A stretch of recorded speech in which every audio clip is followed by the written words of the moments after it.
We're going to talk about confidence intervals, and we're going to cover three primary topics: vocabulary, how to compute a confidence interval, and then also how to determine a sample size. I want to start off with a really simple example. So let's say that a student ran into me at the grocery store. Okay, so here I am, and here's the student. And the student says, what is my exam score? They just took an exam, really curious to know how he did, and asked me what the exam score was.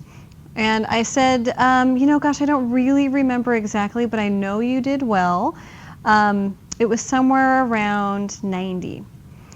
So that got the student even more curious and wanted to know, well, is it a little less than 90 or is it a little more than 90? Because that's the difference between an A and a B.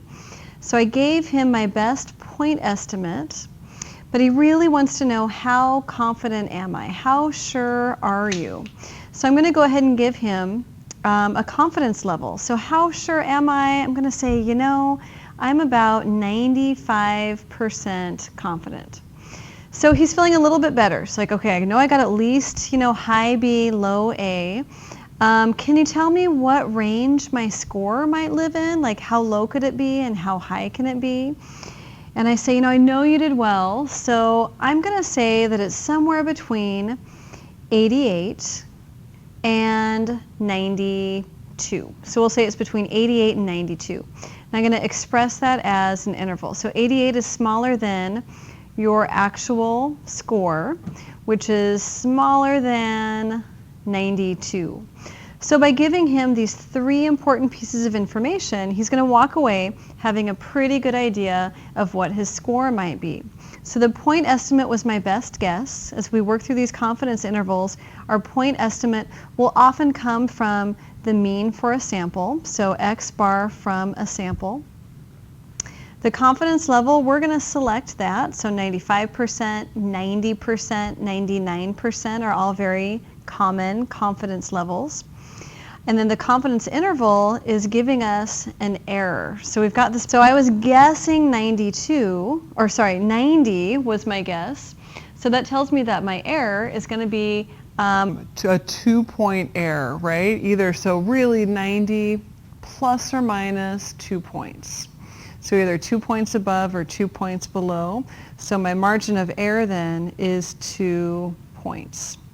Okay, so that's the confidence interval, and you see it a lot reported in different scientific reports and different articles on the internet or in the news that talk about, the average weight for a certain child is this weight. Maybe it's 78 pounds plus or minus 5 pounds. So that's a confidence interval. Let's take a look at how these are going to be presented. Oh, the normal curve. Let's do the normal curve as well. So this 95% really is, as we saw in chapter 6, that's an area. And I can describe that area on the normal curve.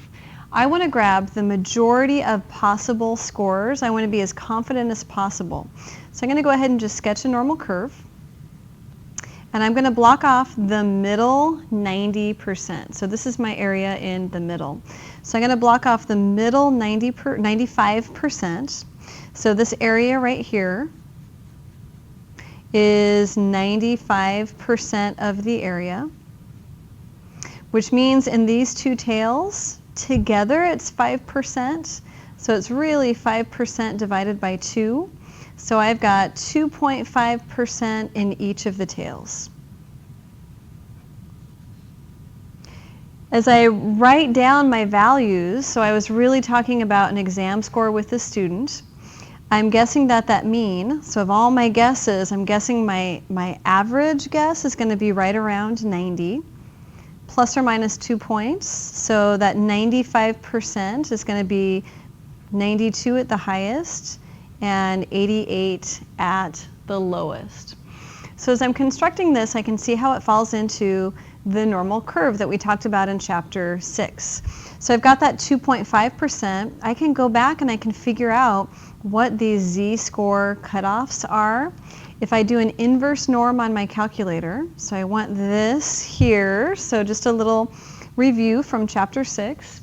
If I go ahead and do an inverse norm, I'm going to do this with my calculator. We could look this up in the chart as well. Inverse norm needs an area from the left. Okay, well with my middle 95%, my area from the left is 2.5% or 0.025. So I can attach z-scores to this as well. So we can get some really good computational ways of figuring out what these values are and what our errors are. So if I go into my calculator, I'm going to go ahead and pull the distribution menu. So second distribution, I'm looking for that inverse norm. So I go down to inverse norm. I type in 0.025, which is the area from the left up to the confidence interval. And I get negative 1 point, let's call that 96. So I can label this with z-scores as well. So negative 1.96, let me pull this off. Negative 1.96. So if I label this again, my z-score right in the middle is at 0. My z-score on the left is negative 1.96. And my z-score on the right, since it's symmetric, is positive 1.96. This gives us the mathematical basis for computing a z-score, starting with some basic information. Let's go ahead and take a look at our first example. Well, I guess it's actually our second example. But our first example, similar to what you're going to see as you're working through some of these problems. Okay, so in example 2, we've got, let's see, a study of 35 middle school students. The mean number of hours per week that they played video games was 16.6. The standard deviation for the population was 2.8. So what I have here is a standard deviation for the population. So I'll say sigma is equal to 2.8. A study with 35 middle schoolers. So n is equal to 35. That's my sample size. And I'm given a sample mean. So x bar is 16.6, or you can call that m. What's the best point estimate of the population mean? I don't know what the mean for all middle schoolers are, but I do know what the mean is for my 35 in the study. So I'm just going to use that as my best point estimate, 16.6 hours. Okay, so moving down. Next it says find the 95% confidence interval of the mean for the time playing video games. So let's see, show the formula with a correct values and a labeled normal curve.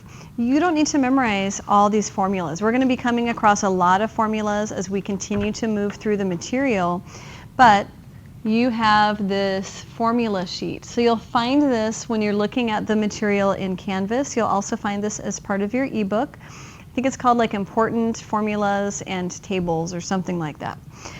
We're in chapter 7 right now, and it says, here's for a z, remember our z-scores, a z confidence interval for means. That's exactly what we're computing.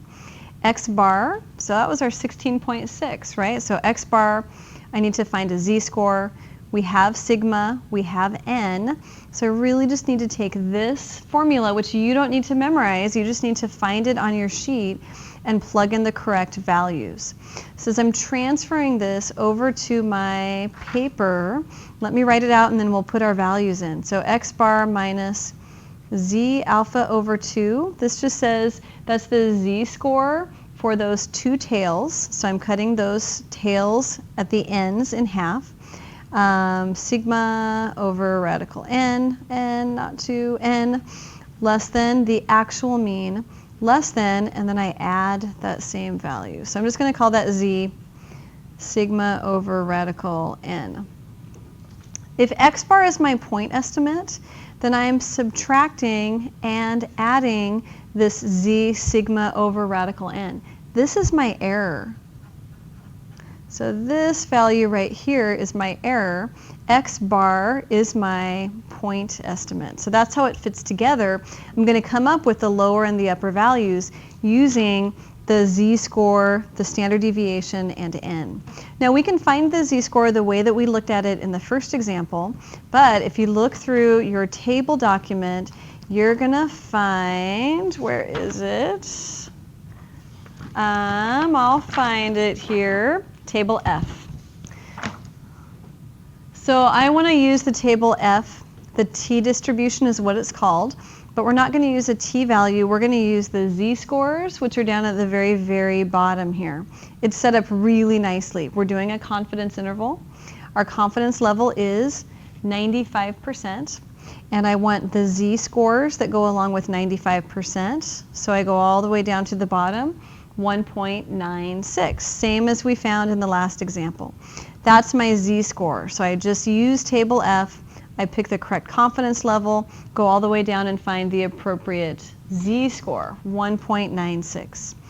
Okay, so let's plug in what we know so far. X bar, that's 16.6, minus my z-score of 1.96, parentheses, standard deviation, which is 2.8, divided by the square root of n is 35, and then I'm going to say less than the actual mean, less than, everything's the same, but now I'm going to add that error. So z-score 1.96, 2.8 divided by the square root of 35. I'm going to pull out my calculator and do this computation.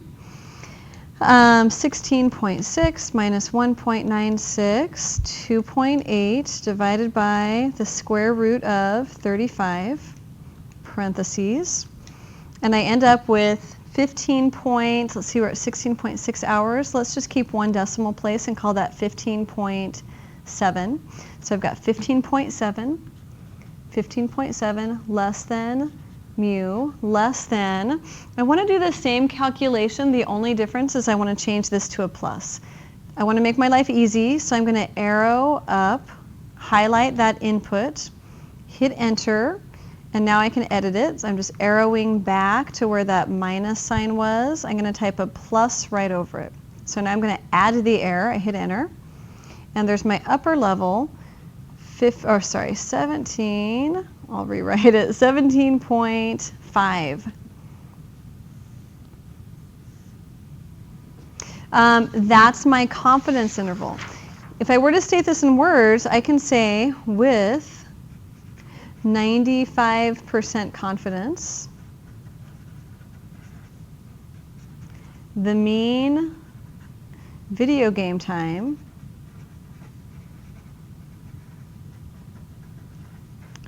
for all middle schoolers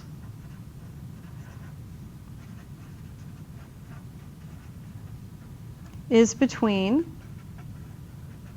15.7 and 17.5 hours. Okay, so that's what that means. There's one more set of instructions for this problem. We did show the formula with the correct values. That's this guy right here. We've got that. Oops, and I went over here. I've got the confidence interval, so I've got that as well. That's this. But I also need the labeled normal curve. So let's go ahead and put a normal curve along with this. My normal curve looks like this. I'm blocking out the middle 95%. These are hours gaming per week. My point estimate 16.6 is here. 15.7 is the lower cutoff. 17.5 is the upper cutoff. If I label this with z-scores, the mean is right in the middle at 0, 1.96, and negative 1.96 are the z-scores that cut off that confidence interval. So now we've got everything we need for this problem, at least for part B of this problem. Okay, part C. Part C says to find the 92% confidence interval of the mean. We're going to show that same formula, and that formula is going to look the same. I'm just going to write z. You don't need the alpha over 2. Standard deviation divided by radical n. Again, you can get this right off of your formula sheet. Z standard deviation divided by radical n. Everything is going to be the same sample mean, same standard deviation, same n. But now that I've got a 92% confidence interval, I'm going to have a different z-score. I'm going to start this one with the normal curve, which is something that I need to come up with. So I'm going to start with the normal curve. 92%. So if I draw my normal curve, I'll come back and label everything as I need to. I'm going to cut off 92% this time, the middle 92%. So if this is 92% of the area, that means that I've got 8% left to get to 100. So this would be 8% divided by 2, or 4% in each of those tails. So I've got 4% in each of the tails. I need that z-score. So I'm going to start by labeling my z's. I know that 16.6 is in the middle, has a z-score of 0. I need the z-scores that cut off the middle 92%. So I'm going to do inverse norm for 0.04. Okay, in my calculator, I'm going to go right to the distribution menu. Inverse norm, 0.04. And I get a z-score of negative 1.75. Okay, so negative 1.75. And everything's symmetric for the z-scores, so that's also a positive 1.75. Now all I need are those upper and lower cutoffs for the gaming hours for my confidence interval. So let's go and do the calculation now that we've got our z-scores. I'm going to plug in 1.75 for both of those z-scores. Everything else is going to be the same, and we'll run our calculation. Okay, so same point estimate, so 16.6 minus 1.75, 2.8 divided by the square root of 35. And on the other side as well, 16.6 plus 1.75, 2.8 divided by radical 35. Okay, so in my calculator, let's just type it right in. So 16.6 minus 1.75, 2.8 divided by radical 35. There's my lower value. 15.8 didn't change it that much, did it? So 15.8 hours, less than the actual mean, so the mean for all middle schoolers. And to get that upper value, I'm just going to arrow up to the last entry, hit enter, and I can go ahead and use my back arrow until I hit that minus. I'm going to change it to a plus for the upper, and I get 17.4. 17.4. So it's a slightly smaller interval because we have a smaller percentage. Okay, let's go ahead and finish off that normal curve. We've got the formula labeled correctly. That's this. I've got the confidence interval. That's this. The only piece we need is that labeled normal curve, and we just about had it. Let's just fill those values in. 15.8 hours up to 17.4 hours for the 92% confidence interval. Okay, part D. In part D it says how big would the sample need to be within 1 hour of the actual average playing time. First of all, let's take a look at the error that we've got up above here. We're going to do 95%, so you know what? Let's go up here and look for the error. The error, remember we were using a point estimate of 16.6. So on my calculator, if I go 16.6 minus 15.7, that means I'm 0.9 off. And 16.6 plus 0.9 gives me that 17.5 as well. So my error is right now 0.9. I'm really close to having an error of 1. Let's go ahead and see how large our sample might be. I'll bet it's going to be close to 35 since we are already at a great error of 0.9 hours. Okay, we're looking for a formula, so I'm going to go back to that important formulas document. Chapter 7, here's the sample size for the means. N, the sample size, is equal to z-score times standard deviation divided by the error, all squared. So I just need to plug numbers in. So the sample size is z-score times the standard deviation divided by the error squared. Z-score, we're doing the 95% confidence level. So 1.96 was the z-score we were using for 95%. So I want 1.96 times my standard deviation, that same 2.8, divided by an error of 1 squared.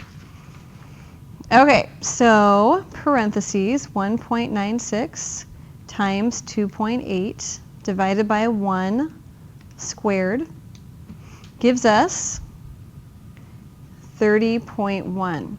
So 30.1 is the minimum sample size that we need.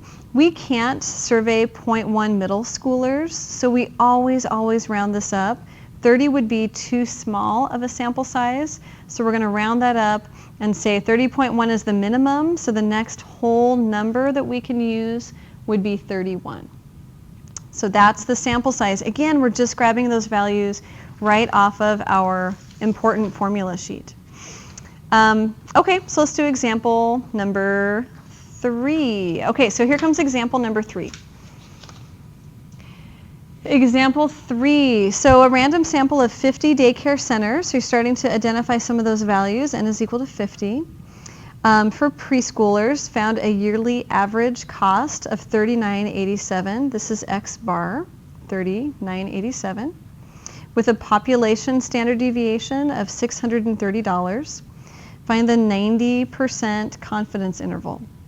I'm going to use that same formula, so X bar minus Z.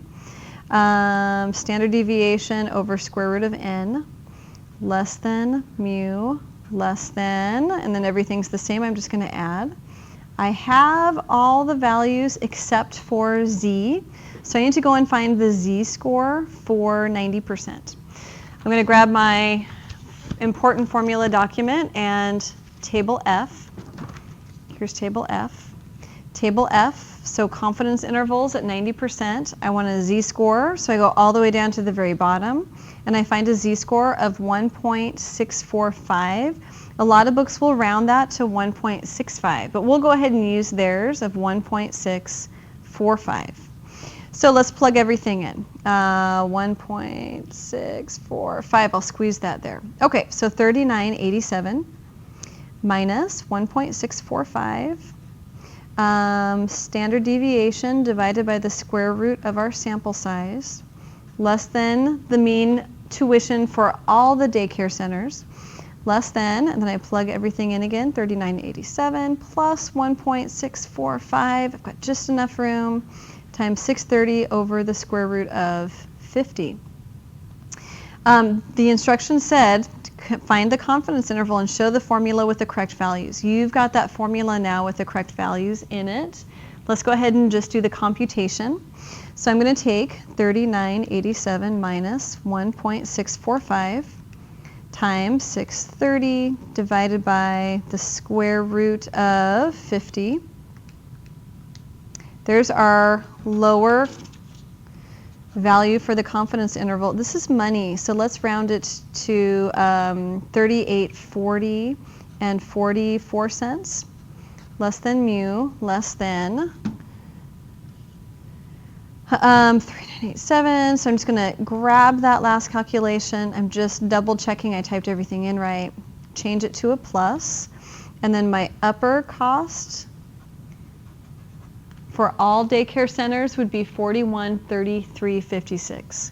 So with 90% confidence, we can conclude that the average cost for all daycare centers for preschoolers is between $38.40.44 and $41.33.56. And that's all we had to do for this problem.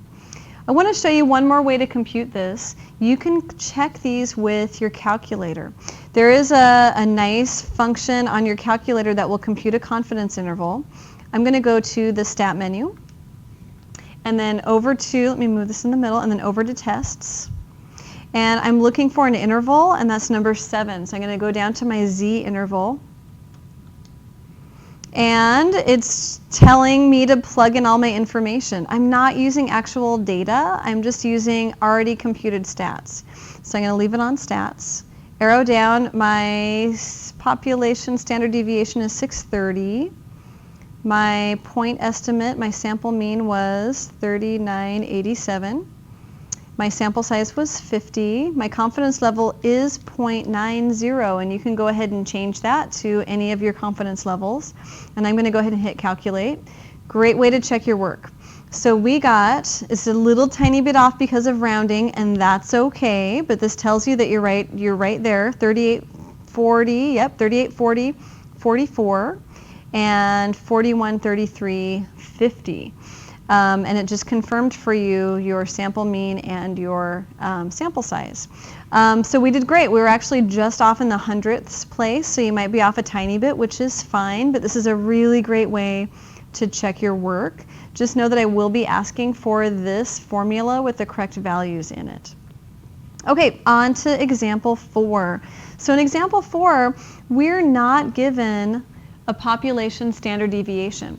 If we take a look at some of the normal curves that we've had before, these normal curves depend on knowing what a mean is, knowing what the population standard deviation is, or if we don't know the population standard deviation, which is an idea of the spread of values which defines our curve, then we need a big enough sample size. So I can say, or we're good if n is larger than 30.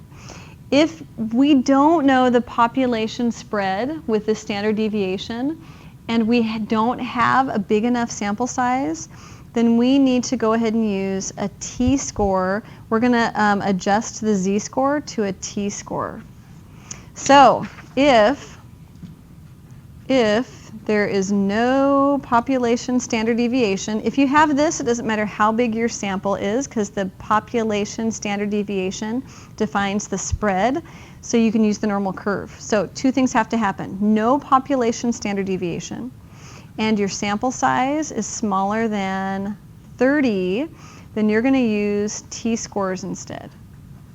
If you take a look at those formulas that we had, the formulas, let's see, back to the chapter 7 formulas. Oh, where are they? There they are. There's 2 different ones. So we've got z confidence interval and a t confidence interval.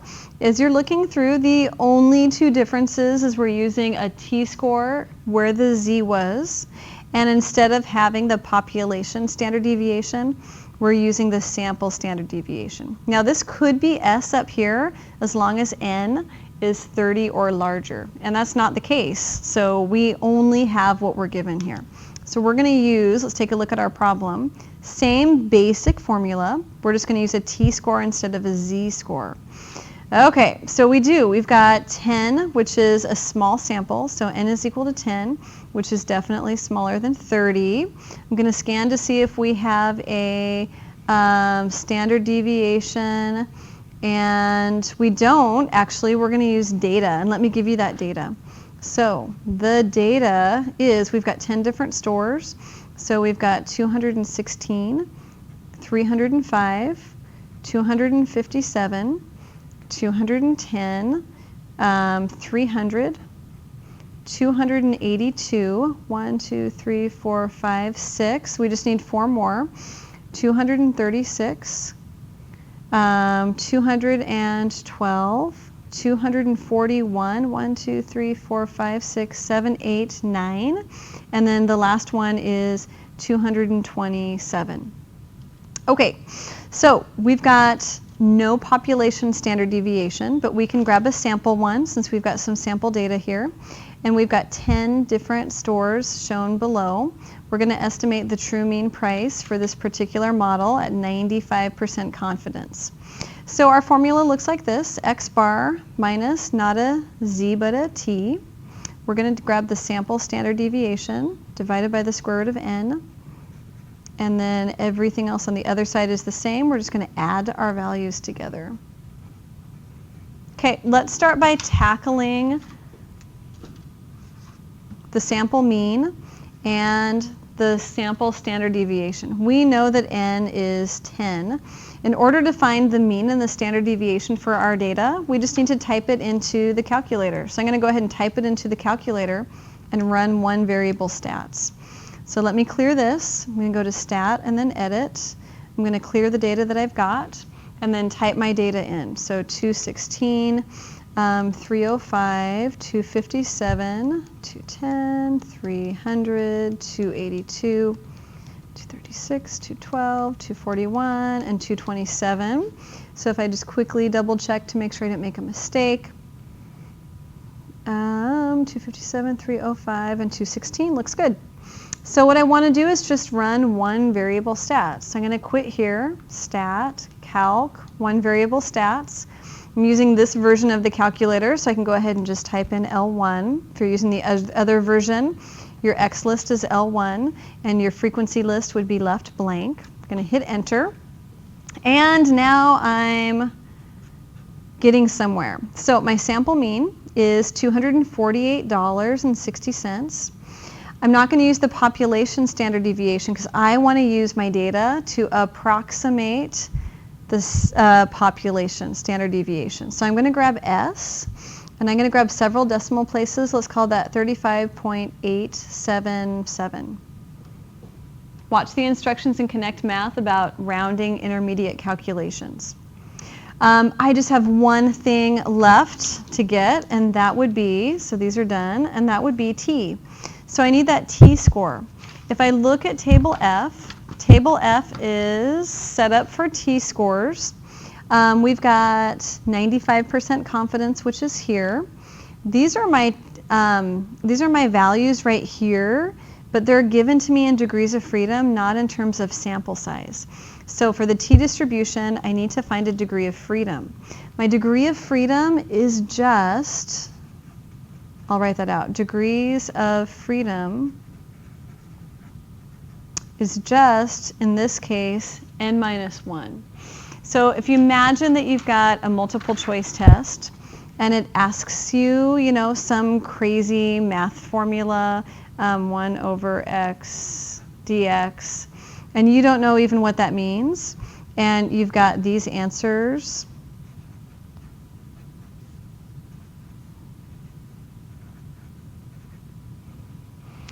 And you're guessing at what the answer is, and you don't even know what this means, but you know that there's no numbers in here, so you're going to eliminate the answers that are a number, and you're going to guess the one, and that would be the correct guess. You're going to guess the one that has a variable in it, since there's no specific numbers to evaluate it at.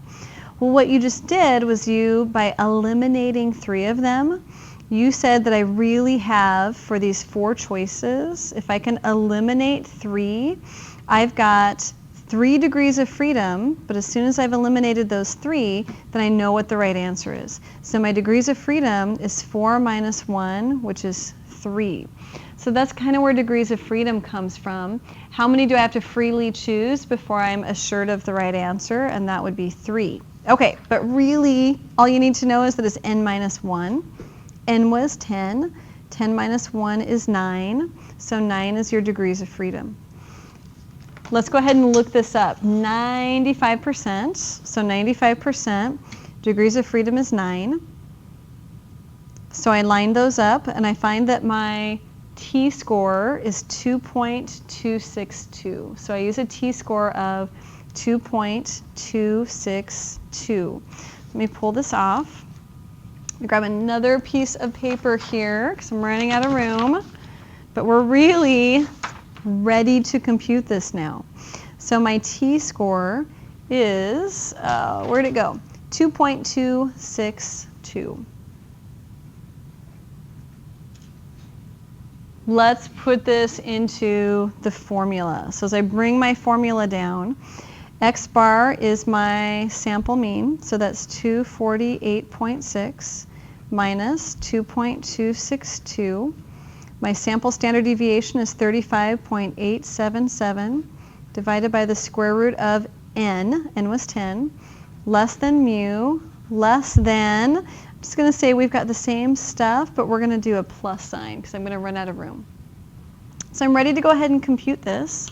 So let's do it. I'm going to hit clear. 248.6 minus 2.262. 35.877 divided by the square root of 10, our sample size. Making sure I've got my numbers in here right, looking good.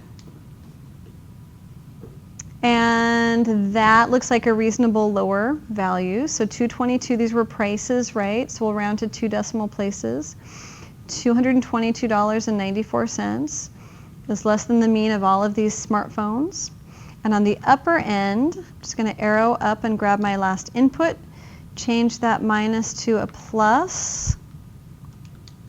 So on the upper end, we get $274.26. So that's our confidence interval. So with 95% confidence, we've got these boundaries for our actual mean. We can also compute this using the stat menu. So if I go to the stat menu, over to tests, I'm looking for a t interval now. So if I arrow down past the z interval, there's my t interval. I can hit enter. It says, do you want to use data or stats? You know what, I've got my data in L1, don't I? So I'm going to go ahead and use data this time. I did type data in, I'm going to hit enter. So all it needs to know is where your data is. Mine's not in L2, it's in L1. I'm not using a frequency list. I always forget if I clear this or type a 1. I'm going to try clearing it. My confidence level is 95. So, it's not going to let me arrow through, so put a 1 for your frequency. Like I said, I always forget. So I'll put a 1. I'm counting each price once. Confidence level is not 0.9, is 0.95, and I'm going to calculate this. Let me move this over so you can see what we had. I'll hit calculate. I'm not going to be right on, but I should be close. I am actually right on. So I end up with, it's a great way to check your answers, between $222.94 and $274.26. Isn't that great to be able to check that on your calculator? Remember though that I'm going to ask you for, this wouldn't quite cut it, I was just out of room. You really need to give me that formula as well with all of those values plugged in so I can check that you know these other pieces that go into it, the t-score, what your sample mean is, and so on and so forth. Okay, we've got one more example for these confidence intervals. Example number 5. So we're going to determine if we should use the t-scores, which customizes that normal curve for small sample sizes, or if we're going to use z-scores. This one says that a recent survey of 8 social networking sites, so n is 8, definitely smaller than 30, has a mean of 13.1 million, so this is my sample mean. The standard deviation was 4.1 million. It does not say that the population standard deviation is 4.1, so it's really talking about this survey. So this is the standard deviation for these 8. So this is a sample standard deviation, 4.1. That means that we've got a small sample size, and we do not have the population standard deviation, so we don't have enough to define the normal curve, so we need to go ahead and use a t-score. Okay, so let's go ahead and start there. Degrees of freedom is 8 minus 1, which is 7. It's a really easy calculation. My confidence level is 99%, so I go ahead and grab table F. 99% is over here on the edge. What did I say? 7 degrees of freedom. So 7 degrees of freedom, 3.499, and I'm going to keep those decimal places. So my t-score is 3.499. So t is 3.499. Okay, now I'm ready to plug my values in. So my formula, right off of my formula card, x bar minus t, sample standard deviation divided by the square root of n, less than the actual mean number of visitors, less than x bar, everything's the same, but I'm doing a plus on the other side, square root of n. Okay, let's plug our values in. 13.1 million minus 3.499. 4.1 was our sample standard deviation, square root of 8. And then on the other side, everything's the same. Trying to fit it all in here. 4.1 divided by the square root of 8. Okay, here we go. I'm just double checking my numbers. Here we go. I'm going to go ahead and do it this way first, and then I'm going to double check with that t interval in the stats menu. Oops, so 13.1 minus 3.499. 4.1 divided by the square root of 8.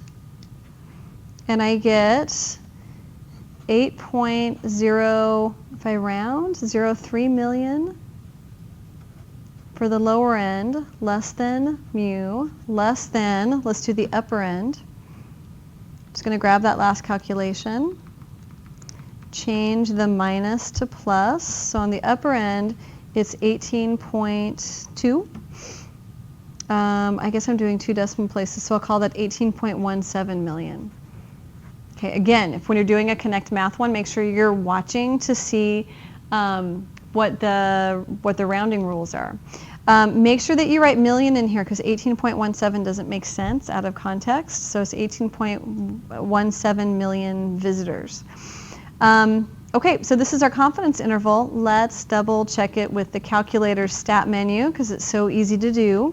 Over to tests. I'm looking for that t interval. There it is. I'm not using data this time, I'm using stats. They already gave me the standard deviation and mean, so I'm going to change this to stats. Standard deviation is 13.1. Oh, sorry, mean is 13.1. Standard deviation is 4.1. Sample size is 8. Confidence level is 99% this time. Let's see how we did. Calculate. Right on the money, so 8.03 and 18.17 million. So a really great way to double check your work.